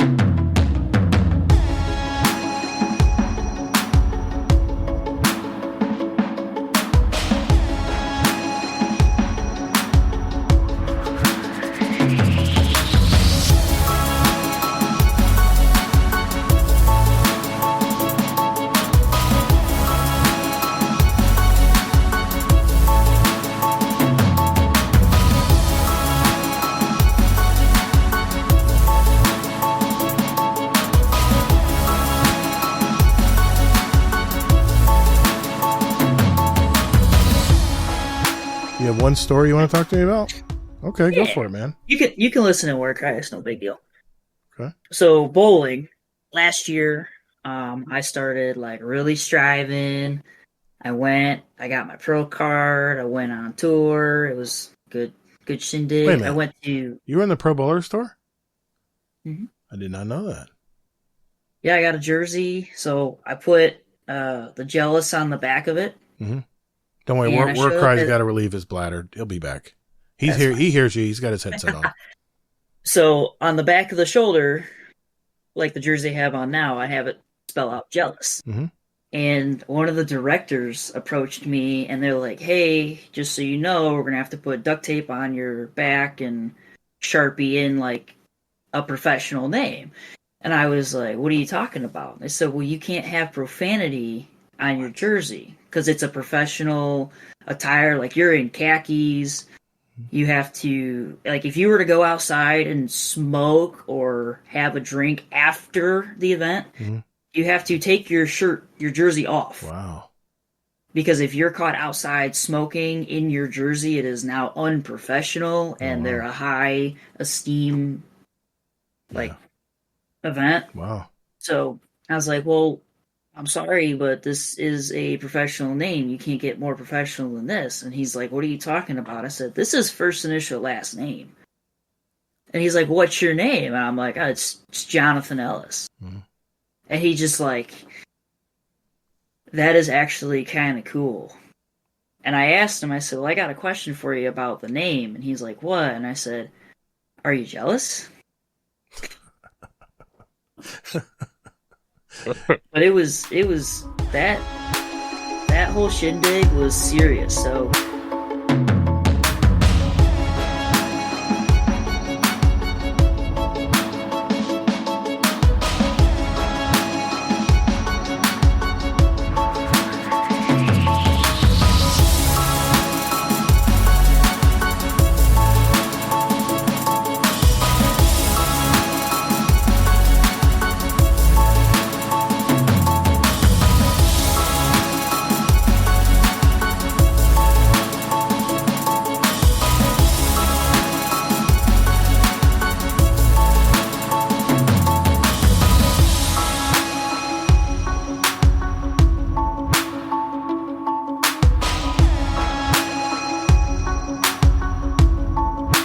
All right, let's drink some moonshine and play Crucible. Hell yeah, man. Bring it on.